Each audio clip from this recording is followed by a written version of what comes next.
Hello, and thank you to everyone for joining today's emergency ACLU Town Hall. I'm Becky Edwards, Chief Communications Officer at the ACLU. My pronouns are she, her, and I'll be moderating today. In Dobbs v. Jackson Women's Health Organization, the state of Mississippi asked the Supreme Court to not only uphold their 15-week abortion ban, but also to overturn Roe v. Wade entirely. The Supreme Court released their decision last Friday, and we now face the worst case scenario. In a 6-3 decision, the court has revoked constitutional protections for abortion that have existed for nearly 50 years. Even if we had been bracing ourselves for this devastating outcome for months, that doesn't make it any less difficult. No one should be forced to carry a pregnancy against their will and face the life-altering consequences of being denied essential health care.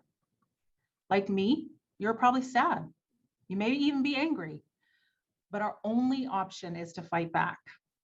Over the next hour, we will discuss two timelines. The near term, what the court's decision means for reproductive freedom across the country today, and the ACLU's immediate response plans.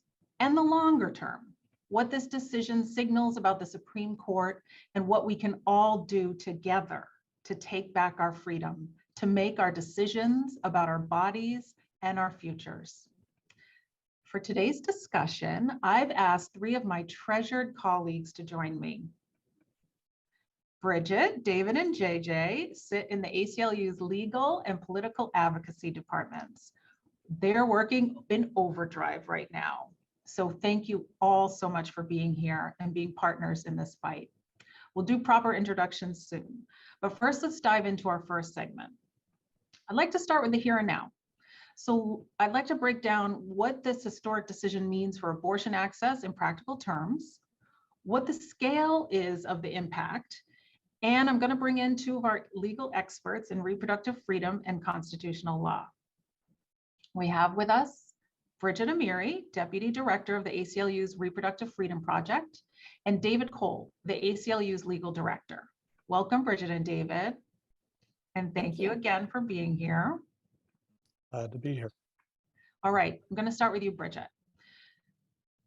We found ourselves here in May after Justice Alito's draft opinion was leaked. We had an emergency town hall, and there we talked about the potential impact that Roe being overturned would have on reproductive freedom. Now we have the final decision. Can you explain what we're facing? Sure. We are at a crisis moment in this country, and the human devastation that is being caused by this decision really cannot be overstated. It is horrific what is happening. So the ruling eliminates the federal constitutional protection for abortion. And this is important because later we're going to be talking about the importance of state constitutions.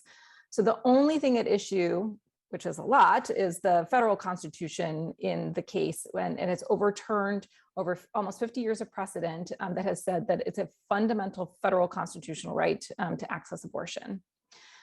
What this means is that states may now ban abortion, and about half the states will probably do so. We have about 12 states already that have put their bans in place. Another 12 will likely do so soon. It's a very shifting landscape. There's a lot of chaos, a lot of confusion, which is by design by the other side. But also this landscape is shifting as we're getting some court victories in state courts, which we're going to talk about later. So I really want to urge anybody who is listening to this and needing access to abortion that things are shifting rapidly, and you should contact your local abortion providers to see if abortion is available in your state. But we know that this decision is affecting millions of people in large swaths of the country. For millions of people, there is no abortion access anymore where they live. And the impact of not being allowed to access abortion in your state is devastating. So what this means is that people who have resources will travel if they can and have the ability to do so. But we know that so many people do not have that access and that ability, and they'll be forced to carry their pregnancies to term. And the impact, the people who will suffer the most are the people who have always faced systemic barriers to care. And that's people of color, Black and brown people, young people, immigrants without documentation, people who live in rural areas, people with the fewest incomes, those are the people who are going to be hit the hardest by this decision. And we know that so many people are not going to be able to access care and are going to be forced to carry their pregnancies to term against their will and give birth against their will. And this has tremendous consequences for their lives, for their health. And what this means is that they will have to endure all of the health risks attendant to pregnancy and childbirth, including also all the other things that go with it, including perhaps not being able to leave an abusive spouse, making it harder to finish education, et cetera. So we're really just in a devastating moment in this country. Yeah, and David, this decision is not just devastating, as Brigitte said, it also seems unprecedented. How rare is it for the court to take away a constitutional right like this? So it's extraordinarily rare. It's rare for the court to overturn prior precedent at all. But most of the time when it does overturn prior precedent, it is to expand the protection of constitutional rights, not to eliminate a right. Here it eliminated a right that half the nation has relied upon for the equal status of women in this country. It's as if 50 years after Brown versus Board of Education, the court had issued Plessy versus Ferguson and said, actually, no, it's okay to have separate but equal. So in that sense, it's unprecedented. It's also unprecedented in the sense that the only reason it happened is because President Trump named 3 justices with an explicit litmus test to overturn Roe versus Wade. And it's those 3 justices on the court in their first years on the court that provided the votes that made it possible to overturn Roe versus Wade. So the court essentially has done the political bidding of the president and thereby politicized the court. And then the rationale that it sets forth is patently faulty. I mean, they basically say 2 things. One, the decision in Roe was egregiously wrong. Why was it egregiously wrong?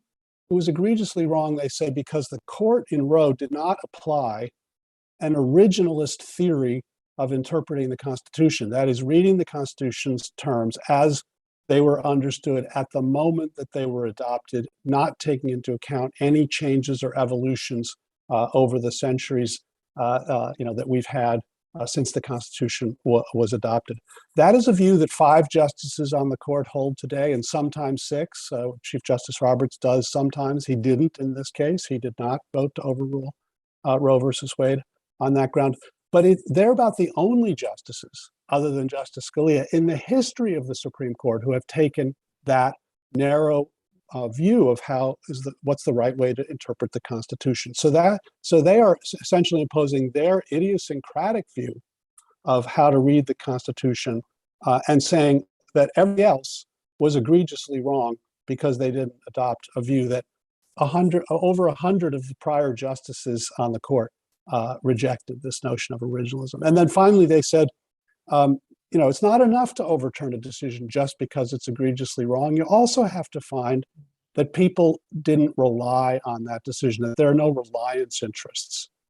And so the court here just gives the back of its hand to the reliance interests of women. It says, there aren't really reliance interests here because this is not like a rule of contract or property where people might rely on it when they engage in their contract or buy their property.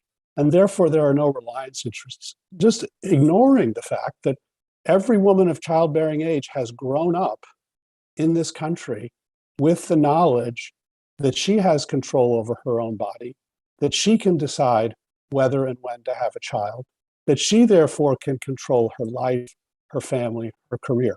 If that's not reliance interests, I don't know what is. And yet the majority simply brushed those aside. So it's extraordinarily unprecedented. I think will go down in history as one of the worst Supreme Court decisions ever, in right up there with Plessy versus Ferguson and Lochner versus New York.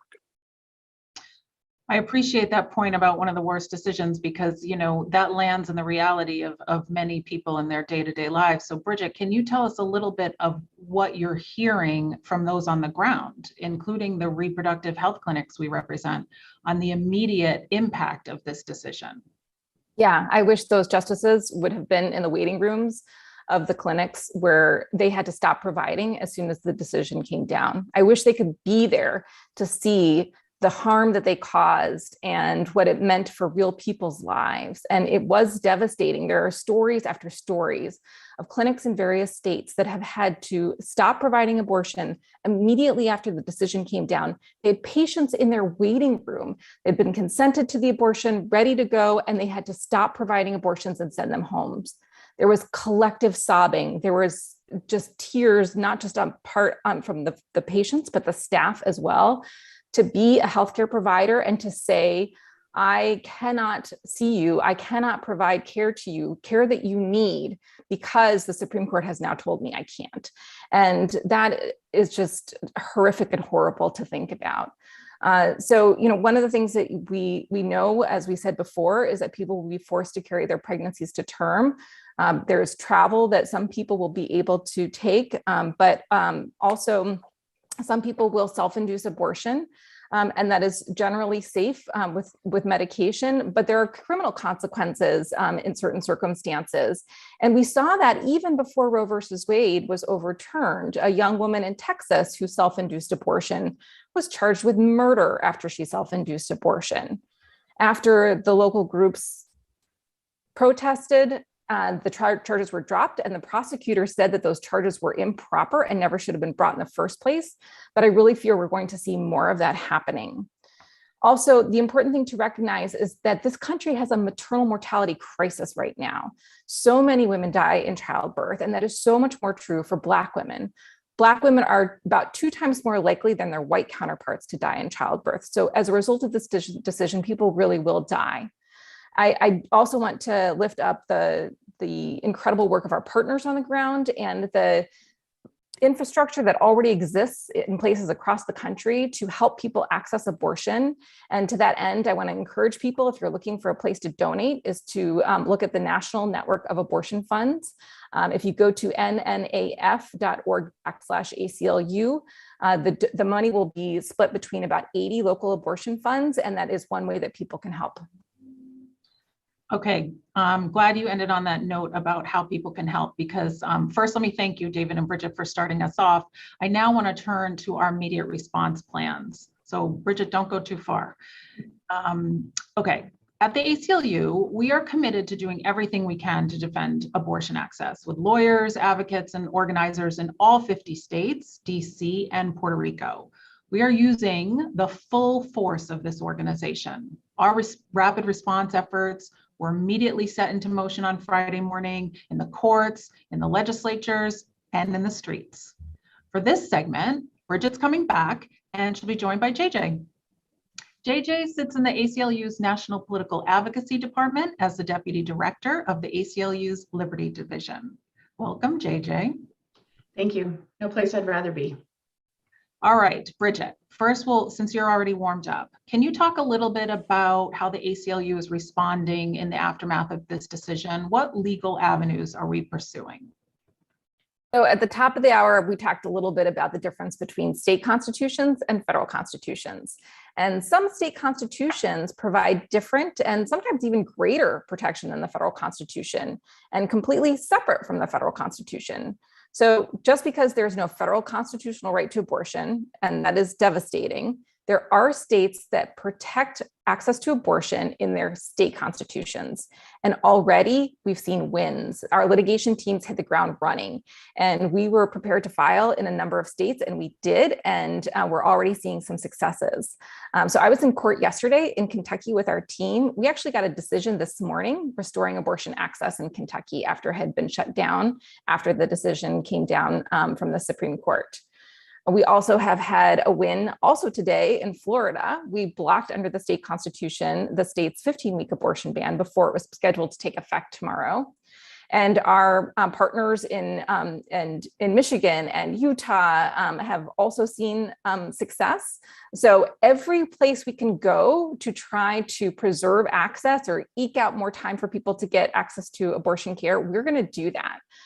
So that is one of the things that we are really looking to right now. But obviously, we can't do it just in the courts alone. There are all the tools in the toolbox that we need. And really for sustained change, we need change in the public opinion, change in policies, proactive measures. So I know JJ is going to talk about some of those. Yeah, so it's giving us a glimmer of hope, Brigitte, what you're talking about, all of those recent wins. But as you just said, it's got to be in tandem with our litigation strategy. So JJ, can you break down how the ACLU's advocacy work is coming into play right now? Yeah, absolutely. I'll just say while Bridgette's team is fighting it in the courts, our team is going to be with all of you to fight in the streets, because we know that the ACLU community is fired up. And we are ready to channel our sadness into rage and take that into collective action. And listen, we know one thing for sure, and that's that this Supreme Court is wildly out of step with most Americans. And so we need to take the opportunities where we have the will of the people and really look at how we're going to defend and expand abortion access across our states. And really, as Brigitte mentioned, you know, one of the ways forward is to really continue to galvanize public attention that puts undue pressure on our elected officials to really restore these rights and expand them. And toward that end, at the ACLU National Office, we have dedicated 80% of our national organizing staff right now to really look at our campaigns to do just that, to protect access where we can and expand it in this moment, and secure the wins and protections for abortion access wherever they are possible. Working hand in glove, of course, with our affiliates at the state level. And so, you know, right away, as Brigitte was going into court, we also saw some governors who declared that they're going to go into special session.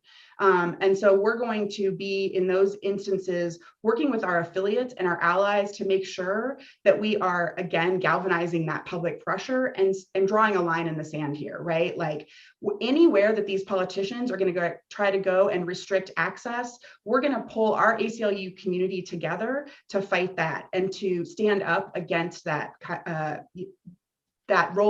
continued rolling back of our rights at the states. And you know, I also want to mention, Brigitte talked a little bit about this, but this is not just a fundamental right that was taken away. It's also a mass criminalization event in this country. And so toward that end, we're going to use the power of the ACLU and our community to also make sure that we are standing up like we did with our community in Texas and taking a look at the ways that we are putting pressure all the way, you know, from governors and state legislatures, but also on DAs and AGs, and really fighting with all of our allies and partners to make sure that we are, again, drawing that line in the sand and protecting the patients and clients, and making sure that we are taking again, a line in the sand and really making sure that every tool we have at the ACLU, we are going to bring to bear in this particular fight.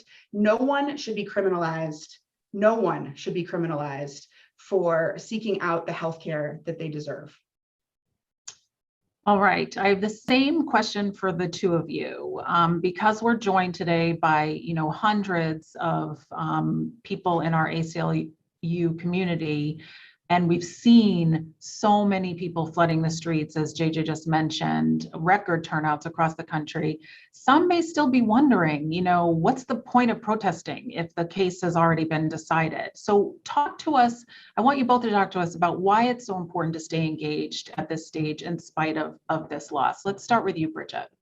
It's so important. I mean, this is how we're going to make real change, is by working collectively together and using all of these tools in the toolbox, and really having your voices heard. All of us are affected by this horrible decision. Most importantly, the people who are going to face these impacts the worst, as I've mentioned before, people with the fewest resources, people in marginalized communities. And it's not just about reproductive freedom, it's also about all the other rights that we're working to protect that are interrelated. So our vote matters as long as the voting rights are protected. So our colleagues down the hall are doing that critical work. They're coming after LGBT rights, as we know too, as well. And so that work is incredibly important. And I also want folks to remember that even if you're in a state right now where abortion access is legal and you think that abortion is safe, think again, because the other side is already pushing for a national ban on abortion and they're coming after contraception. So it's incumbent on all of us to push back against all of this hostility. And to that end, we are so grateful for our supporters and for our members. We literally could not do this work without you, and you are partners with us in this fight. And I want to give a special shout out to our Guardians of Liberty, our monthly donors. And if you're not already a Guardian of Liberty donor, we really encourage you to do that. That monthly sustaining donations really mean that we can do the work that we need to do in conjunction with all of you. All right, JJ, you're up. I know you're an organizer at heart. Yeah. On those streets too. So tell people what they can do. Yeah, I mean, listen, here we are on a Thursday, and all of you are on this call. And that's like the first step that gives me hope, is that the outpouring of all of the folks that have wondered, what do I do next? And there are millions of us in this community and with our allies who can loudly oppose this ruling and show our lawmakers and our media and each other, really, that this court's decision is completely out of step with the America we want to live in and hold dear. And I know we're going to go into the midterm a little bit deeper later on. And listen, I'm on Twitter maybe a little too much, and I know that there is some folks that are like, don't tell me to just go vote. And I'm not going to tell you to just go vote. I'm going to tell you that voting is one of the very important things that we can do, and that voting is always going to be one of the tools in our toolbox. But this November is a critical juncture where we have another way to collectively show and really push back in mass against what the Supreme Court has done here. And so, I always say, every time somebody asks me, JJ, what is the, every election is the most important. And I say, yep, exactly. The next election in front of you is always the most important election, because that is a time when we can collectively show our power at the ballot box. And listen, we're not going to win every single election, but what we can do collectively is show up.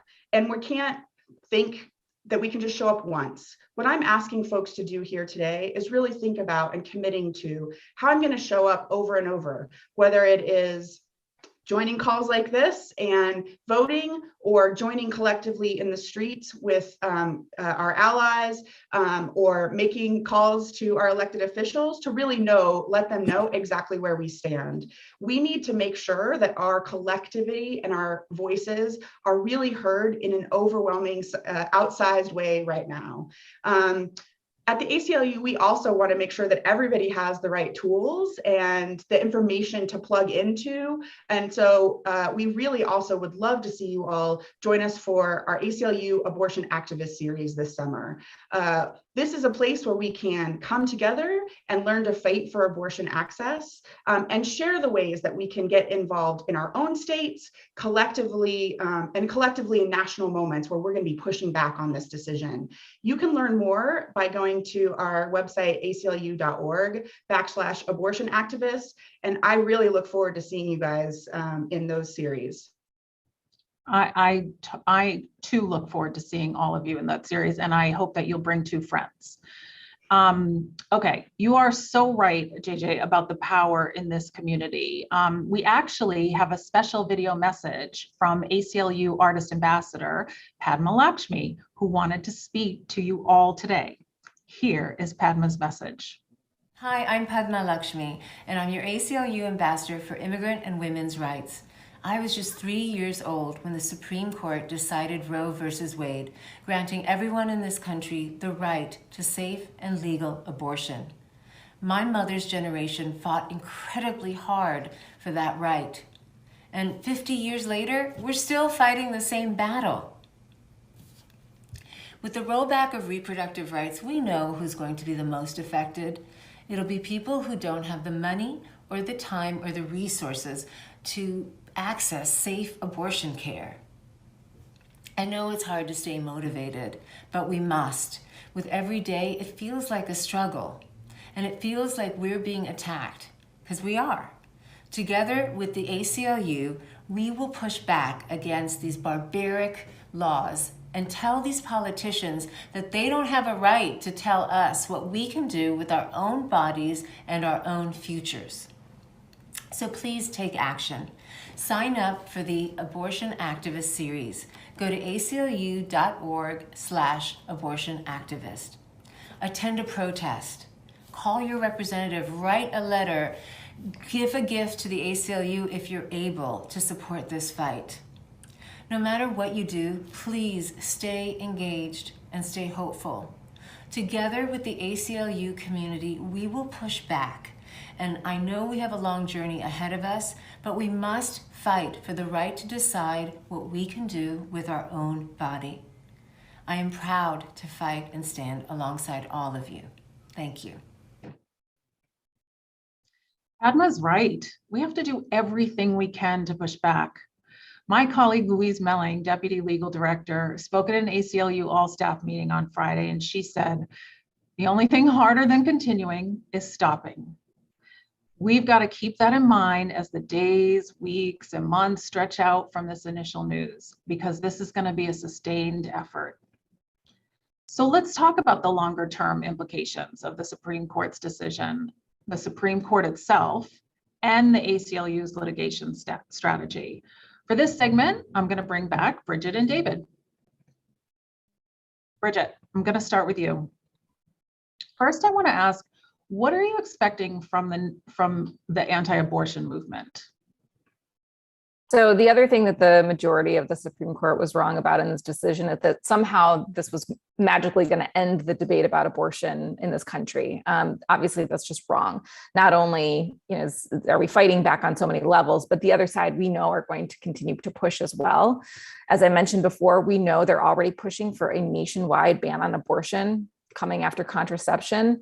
And they're also going to push ways to prevent people from leaving their home state to get an abortion in another state. We've already seen a bill like this introduced in Missouri. And so we are really concerned about the different ways in which states are going to try to prevent their residents from accessing abortion in other states. And David, what does this decision signal about the Supreme Court? I mean, in Thomas's writing the decision, it seemed like he was almost inviting a rollback of other basic rights and liberties. Is there a real risk there? And then I'm going to have a follow-up for you. Yeah, absolutely. There's a real risk there. I mean, the approach that the majority took here, what I referred to earlier, originalism, this notion that the Constitution protects only those rights that were specifically understood at the time the provision was adopted. If that were applied across the board, it would be our Constitution would be unrecognizable. There would be no right to contraception, because that didn't exist when the 14th Amendment was adopted in 1868. There would be no right against forced sterilization, because that didn't exist when the Constitution was adopted, when the 14th Amendment was adopted. There would be no right to marry people of a different race or of the same sex, because that wasn't recognized when the 14th Amendment was adopted. Women would not be protected by the Equal Protection Clause, because when the Equal Protection Clause was adopted, it was widely accepted that you could deny women access to jobs and all sorts of other things simply because they were women. Segregation would be legal. Plessy versus Ferguson would come back, because when the 14th Amendment was adopted, Congress voted to adopt it in a Congress that had segregated viewing galleries. Segregation was rampant throughout the nation, and there was no suggestion that the 14th Amendment was ending segregation. So all of those rights that we take for granted today come from a view of interpreting the Constitution that recognizes that the Constitution develops over time, that you apply its broad principles to the changing circumstances of this country.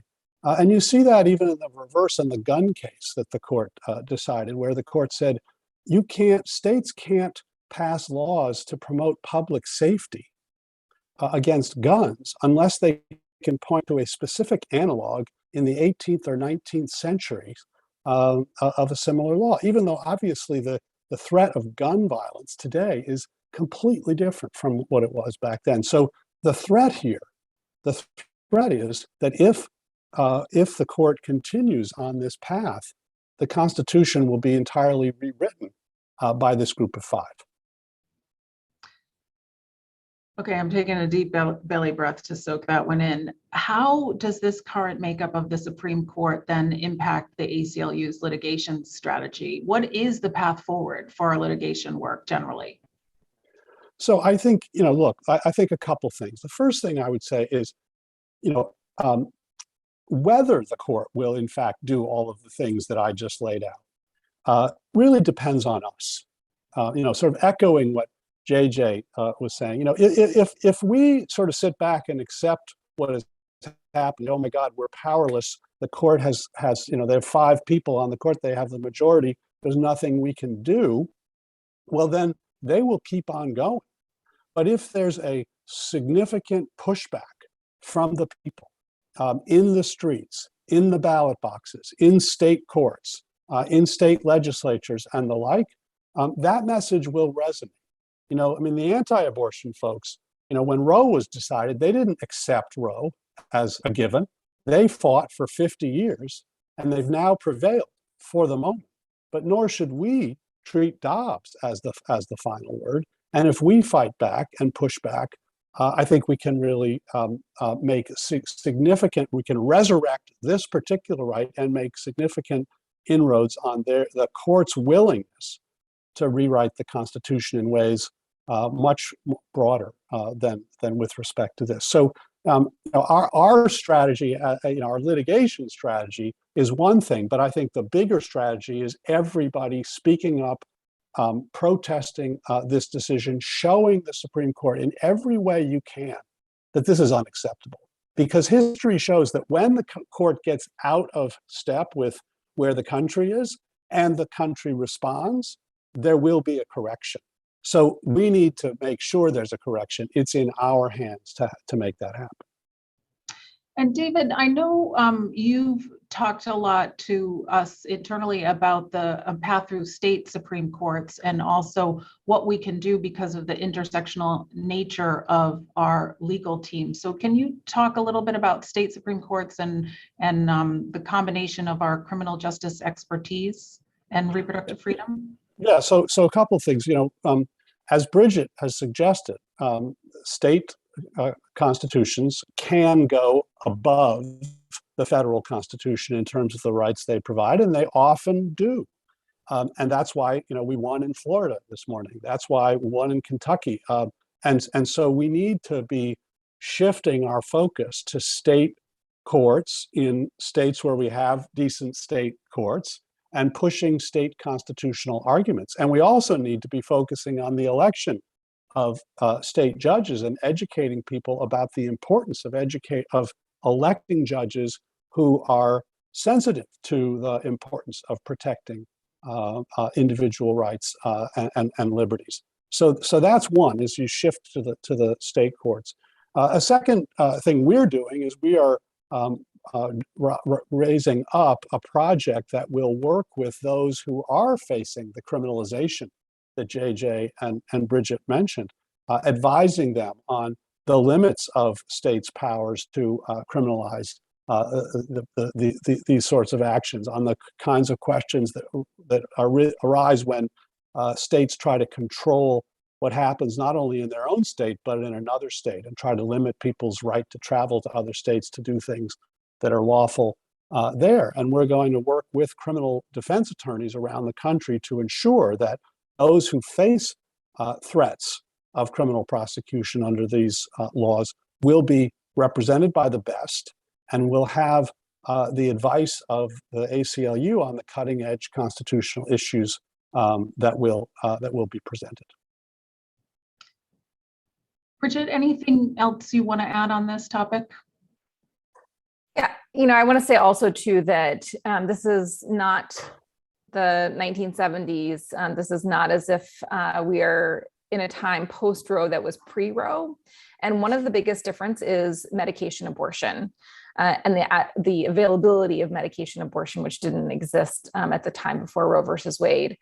So what that means is one of the things that we really need to be doing is expanding access to medication abortion in as many ways possible. So that is one of the other critical things I want to mention. But Roe was always the floor. And by that, I mean, it was a right that existed on paper for too many for too long. The right to abortion, the right to have an abortion, the ability to access abortion has slowly been chipped away at over the years, been pushed out of reach. And many places in this country, it's as if Roe didn't even exist even before Roe fell. And so I think one of the things that we need to be thinking about is stopping the short-term harm in the places where we can. Don't get me wrong, things are going to get worse before they get better. We need to do everything that we can to mitigate the harm in the short term.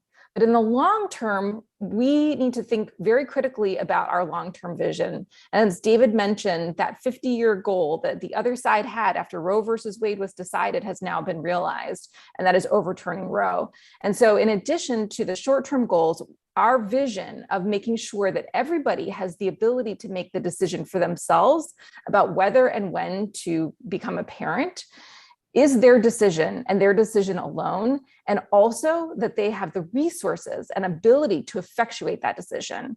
And so that is what we need to be working on in addition to the short-term mitigation of harm and also pushing back against all the other hostile attempts. And we'll be working with our sister organizations within the ACLU family, all the tools in the toolbox for all of these things. Thank you both for mapping this out for us. What I'm taking away from this is that litigation remains an important tool in our toolkit. And I shouldn't give up hope on the Supreme Court, but I should also start paying more attention to the state courts. And that in all, we have to recognize and name the limits of that work. So that's a perfect transition to our last segment. I'm reminded that our ACLU colleague, Chase Stragio, Deputy Director for Transgender Justice, says, the courts can't free us, only we can. So I want to discuss this with Brigitte and JJ because it holds true across many of our issues: LGBTQ equality, voting rights, and reproductive freedom. I want to get a view into your action plans, the role of advocacy, the role of the midterms. I'm interested to hear what we can all do to ensure abortion is at the center of public debate for all elected officials this November. So Brigitte, let's start with you. I'm always starting with Brigitte. Brigitte, as an attorney, you've shared some really important thoughts from a legal perspective, but I'm also curious, beyond litigation, what other levers can we pull at a moment like this? So it's everything. I mean, it's having your voices heard, calling your elected officials, telling them that this is an important issue to you and you expect them to prioritize it when they're voting. It's at the ballot box and making sure that your vote is being cast for people who and policies that support access to abortion. It's being heard in the streets and the protests and the rallies that we're seeing across the country. That is so incredibly important for all of this. So speaking up, taking action is all part of what we need to collectively make change. And we'll, continue going to the courts where we can, as you heard, and I'm a litigator, and that's what I do. I go to the courts, but also I advise clients about their legal rights in different circumstances. So we're going to be doing a lot of that legal advising of our clients as well. And we also need to tell stories. We need to tell stories of people who are, have been denied access to abortion, the things that people do in order to get abortion, why abortion is important to people's lives. And to that, I just want to give a huge shout out to one of our partners, We Testify, who lift up the importance of abortion stories to really reduce the stigma and shame around abortion. That's a critical part of the work that we all need to be doing. And JJ, what are some of the ACLU's advocacy plans to defend abortion access in the lead up to the midterms and beyond? And don't go too far because I'm going to have a follow-up for you. Okay, great. Well, so listen, as folks have mentioned here, this has been a generational fight and will continue to be a generational fight, right? So the ACLU and our state affiliates have been working in anticipation of this exact moment for months. And as we do every single year, working across the states to really look at how we can both protect access to abortion and, frankly, in this moment, really push on our states where we can also expand access towards the world we want, as Brigitte was saying just a minute ago, right? Like, we can't just imagine Roe as the top, but really the floor that we want to build from. Our advocacy strategy also includes not giving up on the federal landscape either, right? Like everyone has said here, folks need to hear from us. Folks need to hear how critical and important this is so that we can exact the pressure we need to pass legislation like the Women's Health Protection Act at the federal level, which then will make sure that we have it in federal statute to protect our access. And this is a critical moment where, maybe folks have felt like there's nothing I can do or anything like that. Listen, nothing is more important than a constituency call into your federal or state or local legislators. They need to hear that we are going to push them to take leadership in this moment. Toward that end, we are also working alongside our allies on putting pressure on the White House and the Biden administration to do absolutely everything in their power, including starting with just using the very big bully pulpit, right? The very big microphone that the administration has. And we've seen some tweets come out this morning from the president toward that very end. So how are we making sure that at all levels of the federal government, we are ensuring that we are taking on this crisis that is hitting our country?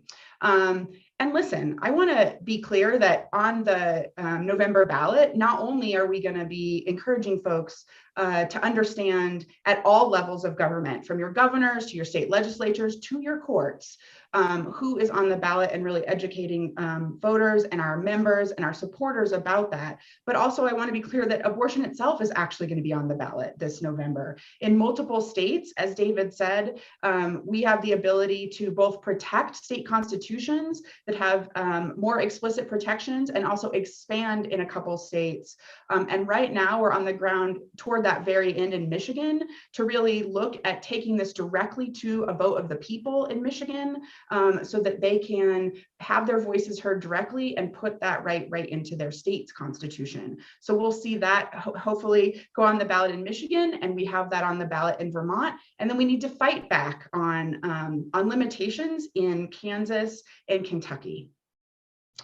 So JJ, there have been as many as 2,000 people joining us on this town hall today, and I want you to speak directly to them. What role do you see activism playing in this fight?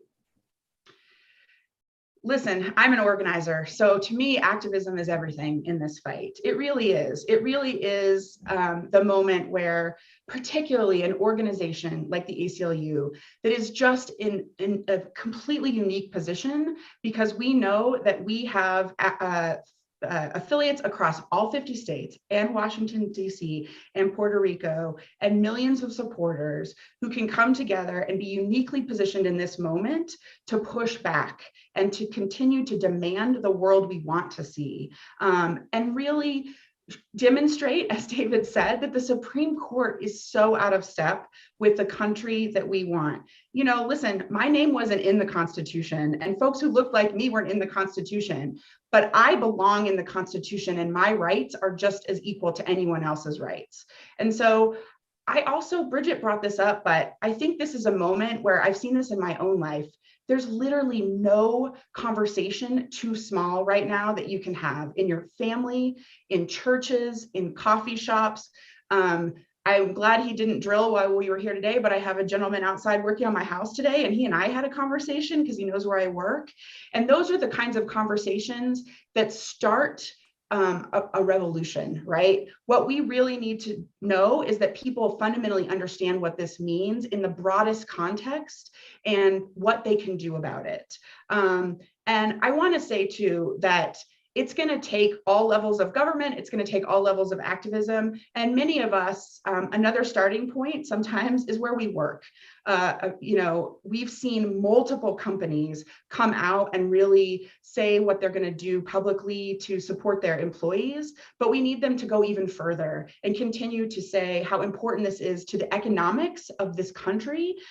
People have to be able to access the healthcare they need and to determine their families, to determine their fate and their economics. And so those are the things that we can all think about how we can do in both small individual ways and that collective ocean that we can continue to build to create that wave that just splashes over this and makes those changes. I don't want to be too rosy in the sense that like, it's going to take a lot. It's not going to take one tweet or one action. And like Brigitte said, some of us maybe live in states where we feel a little bit protected. Those are the exact folks that I want to tap into the most in this moment. How can we support each other and really push back on that on this moment? And again, a great starting point is to join us for this abortion activist series, where we're going to have a menu of options that people are going to be able to figure out how to plug in their own state, like I said, or in these collective national moments that are going to make a real difference. Yeah, and I love what you have planned with that abortion activist series, because it will also help people to have the language and the communication skills for having those important conversations with friends and family and work people outside of their homes. All right, so I really started this town hall thinking, am I going to make it without crying? And now I'm feeling fired up. So thank you, David, JJ, and Brigitte. I'd love to use our last minutes together for your final thoughts. So for this last segment, I'm going to invite all of you back to join me on the screen. Oh, there we are, all together. And I'm going to give you all the same last question. And it's kind of a softball. Do you have any final thoughts for our ACLU community gathered here, including how we can all cope with this horrible moment and steel ourselves for the fight ahead? Okay, I should give you an order so we don't stumble. So how about we start with David, then Brigitte, then JJ, because that's how you appear on my screen. Wait a minute, we're not starting with Brigitte? So look, what I would say is, this is an incredibly tough time, and I think in my 40 years as a constitutional lawyer, I have not seen a darker time in terms of the Supreme Court that we currently face. But I think you have to take the long view. We've been here before. One of the first legal directors of the ACLU, Morris Ernst, said in the 1930s, "We can never expect justice from the courts." And that's because at that time, we couldn't expect justice from the courts. The only constitutional rights the Supreme Court was recognizing in the 20s and 30s when the ACLU was founded were the rights of business owners to not be subject to laws protecting the rights of workers and consumers from their exploitation. Marriage equality. 1972, we took a marriage equality case to the Supreme Court, and it was rejected in a single sentence. This doesn't even present a substantial federal question. But we didn't give up. Not in 1920, not in 1935, not in 1972. We kept going. And ultimately, we achieved lots of protections, lots of justice from the courts, including marriage equality. So you have to take the long view, and you have to recognize that the court does ultimately have to respond to the political will of the country when that will is organized and sustained and on fundamental issues. So I take, in these times, these dark times, I often take comfort from a quote that I read years ago in a book by Cornel West and Roberto Unger, and it's about hope. And they said, hope is more the consequence of action than its cause. As the experience of the spectator favors fatalism, so the action of the agent produces hope. And to me, what that's about is you're not born with a hope gene or a non-hope gene. It's not hope that leads to action. It's the other way around. It's action that leads to hope. And it's also true that spectating, sitting back, leads to fatalism. They both build on each other. So we have two choices. We can sit back and breed fatalism, or we can act and produce hope. And so I get my hope in times like this from people like Brigitte and JJ and Becky and all the folks I'm working with here at the ACLU, and from all of you who've joined this call, who have supported us in our fight, who've come together to act to build hope. Brigitte? Yeah, I can't agree more with David in terms of the really want to encourage people just to not give in, because I feel like it's so bleak, it's so hard. And for those of us doing reproductive rights and justice and health work this week, it's been awful for the patients who've needed care and have been forced to not be able to get the care that they need. It's been devastating. And so it can feel really easy just to like give in to how bleak it is and to feel hopeless and helpless. And I really want to push back against that. And that's what the other side wants. I'm a fighter, tooth and nail, and I do not want to see the other side win. I want to see our side win. And they want us to give up. They want us to throw in the towel, and we can't do that. So I get hope every day from people, all the people on this call, the people out there working, the people in the clinics, the people on the street. Everything that we do collectively will make change. And don't ever think that this thing that you do isn't going to lead change, because that is what they want. So don't think, oh, I can't donate enough money to this cause. My voice won't be heard by this politician, or I shouldn't, even bother voting, or whatever it is. Don't feel that way, because the only thing that has ever changed things is that collective work. So I just really want to encourage people to not give up hope and to keep fighting, and we will be there fighting too. And JJ?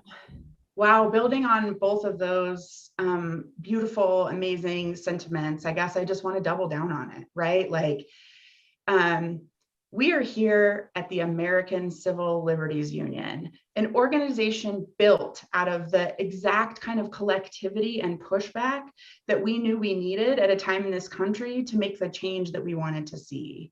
And I, for one, for those who may not know, like, quit my job when the Texas decision happened, and said, what am I going to do?